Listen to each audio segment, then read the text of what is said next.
चॅनलला लाईक करा, शेअर करा आणि सबस्क्राइब करा। आज लोकसभा सार्वत्रिक निवडणूक 2024 चं मतदान या ठिकाणी संपन्न होत आहे। हे मतदान दिव्यांगांचं 100% मतदान व्हावं यासाठी कोल्हापूर जिल्हा समाज कल्याण विभागामार्फत प्रत्येक तालुक्यामध्ये हा दिव्यांगांचं स्वागत आणि मतदानाला प्रोत्साहन देण्यासाठी हा कार्यक्रम आयोजित केलेला आहे। आज आम्ही या ठिकाणी चंदगड तालुका पवाड येथील दिव्यांगांचं स्वागत आणि मतदानासाठी दिव्यांगांना प्रोत्साहन करण्यासाठी या ठिकाणी उपस्थित आहोत। मी स्वतः श्री संभाजी पवार व आलापकश कुंदरगी यांची चंदगड तालुका दिव्यांग मतदारासाठी मतदान करण्यासाठी 100% मतदान करण्यासाठी नियुक्ती करण्यात आलेली आहे।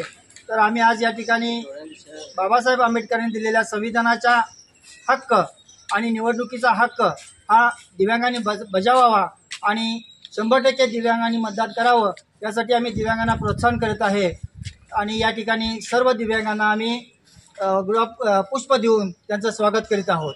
तर दिव्यांगांनी मतदान करून लोकशाही बळकट करण्यासाठी आपल्या मतदानाचा हक्क बजवावा अशी मी दिव्यांगांना विनंती करतो।